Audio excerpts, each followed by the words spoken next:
Welcome to the Common Man Football Show. My name is James Coburn, and today's episode we're going to be talking about the Kansas City Chiefs versus Oakland Raiders Week 7 matchup based on analytics. Each week I collect all of the current 2017 NFL team data in order to analyze and project potential NFL performance. And since it's a weekly collection, it will always be very fluid in terms of keeping track of how various team trends are going. However, there will always be little nuggets of data that could become bigger nuggets of data as the season continues. So stick around as I analyze each week's matchups based on analytics. And if you're new to the channel, all terms and definitions will be in the description. So starting with the NFL basic stat comparisons between the Chiefs and the Raiders. NFL stat basic comparisons, of course, is the basic information, how the defense is doing, how the offense is doing in terms of various data points, metric points, team-based points or stats. And overwhelmingly, the data favors the Kansas City Chiefs. I mean, it shouldn't be that surprising, but let's get into some reasons why. So first off, the Kansas City Chiefs, the total O score, which basically takes into account all the sort of the ability of the offense to create first downs is what the total O score is about. So you're talking creating first downs with the pass, the run, all that stuff combined. And when it comes to the Chiefs, they are by far the best offense in the NFL when it comes to the total O score. So you're never going to beat the best offense in the NFL, let alone the Raiders that are at 18.75 when it comes to their total O score. That's how far this offense has fallen off a cliff.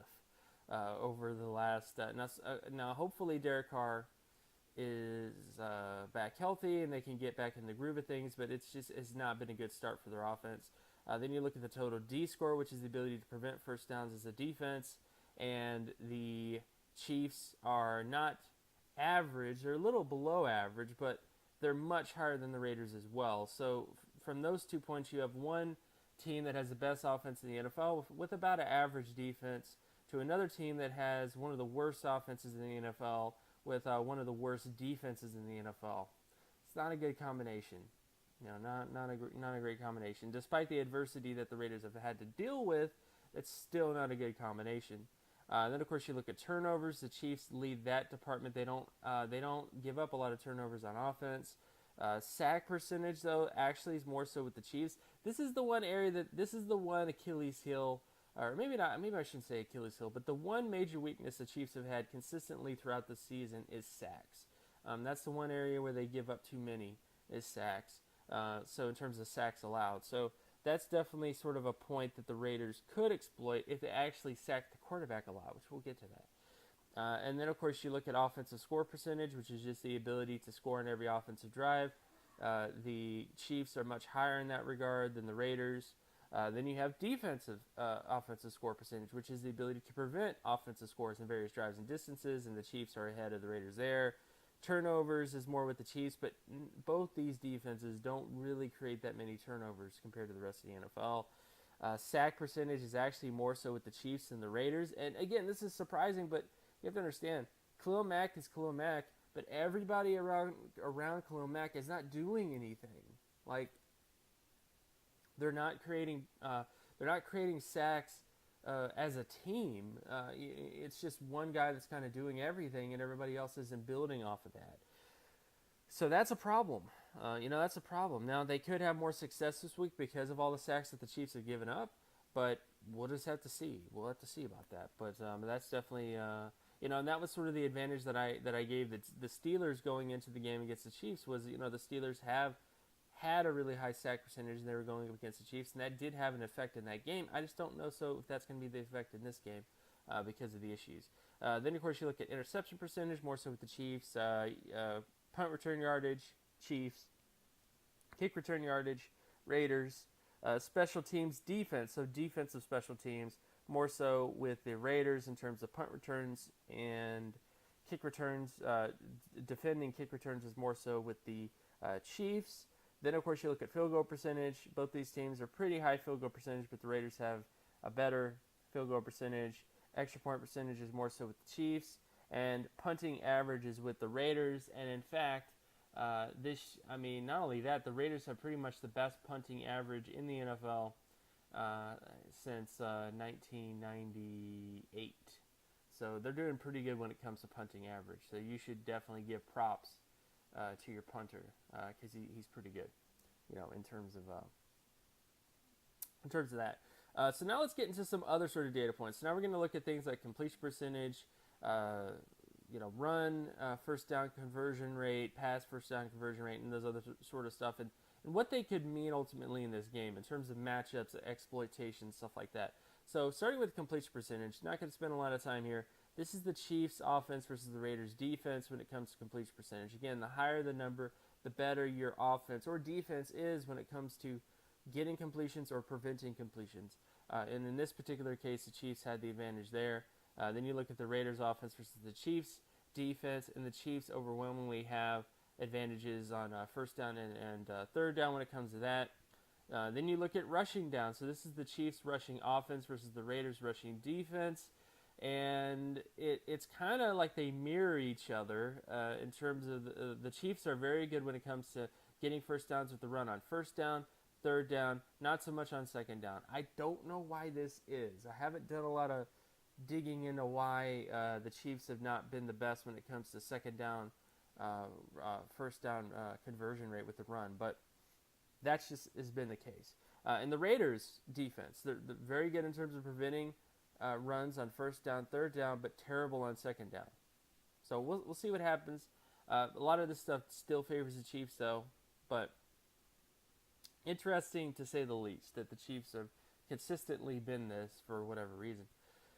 Then you look at the Raiders' offense versus the Chiefs' defense when it comes to the run, and the Raiders actually have the advantage here in first down and third down scenarios, but the Chiefs do not have the best rushing defense, and the Raiders have struggled in general running the football. So this actually might be a week where the Raiders actually can improve their numbers a bit because the Chiefs are just not that great when it comes to preventing the run, and the Raiders are just not that great when it comes to getting the run to work. And I'm talking about efficiency. I'm not so much talking about yardage. I'm talking about the ability to pick up key downs and distances, getting first downs, whether it's a first down situation, second down situation, or third down situation. And the Raiders have just not really been doing that well, especially when it comes to first down situations. So this still favors the Raiders, but it's definitely something to kind of look at going forward. Then you look at passing situations. So this is the Chiefs' passing offense versus the Raiders' passing defense. Heavily favors the Chiefs in this scenario. The Chiefs are pretty much above average when it comes to picking up first downs on first downs on second, and first downs on third with their passing offense. And the Raiders have pretty much one of the worst third down passing defenses in the NFL. So what's going to happen? I think the Chiefs are probably going to win that scenario. Then, of course, you look at passing down, the Raiders passing offense versus the Chiefs passing defense.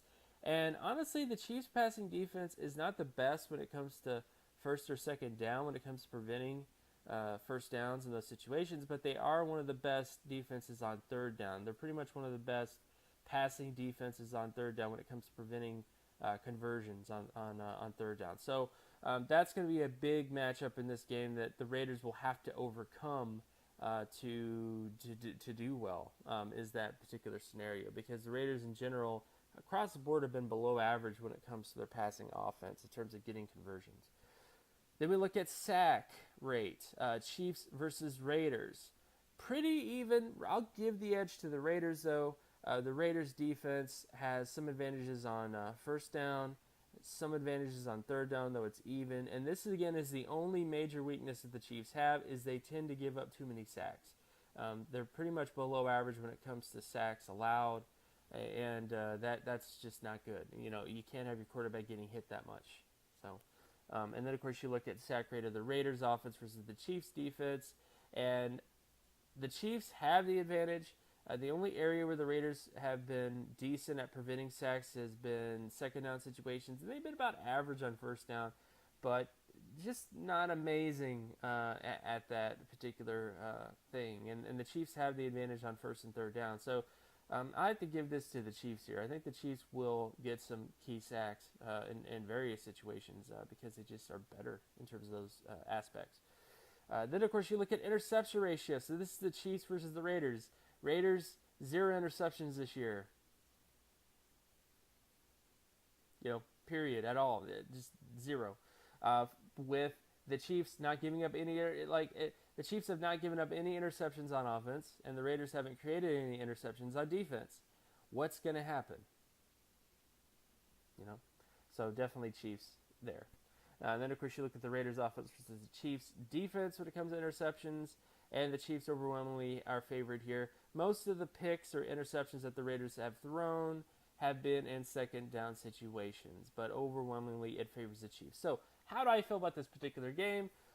Well, it's never great to have a short week coming off of a loss. That's never great for the Chiefs, but I just look at this Raiders team. I don't want to say they're demoralized, but there is a chance that they could come into this game on a short week and catch the Chiefs sleeping, a bit and get the win here.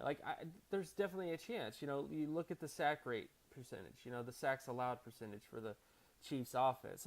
There is a scenario here where the Raiders could just do something they haven't done all year, create a bunch of sacks on defense, get a bunch of interceptions on defense against a guy that hasn't thrown any picks all year. There's definitely some blue moon events that could happen, but I just doubt that. So I have to go Chiefs here. Again, I am a Raiders fan, so me saying this is there's no bias here at all. I just think the Chiefs have been performing much better in terms of various metrics throughout the entire year, and the Raiders haven't, and it's just facts. So although there is a scenario for the Raiders to possibly win this game if they do some things that they haven't done all year, I ain't going to bank on that. So I got to go Chiefs here. And, of course, my name is James Coburn. You can find my other work at draftcoburn.wordpress.com. You can also follow me on Twitter at Geometrics. And if you like this content and you want more content like this, be sure to leave a like and subscribe. Share this video as well with anybody that you know, and I'll talk to you guys in the next video. Peace.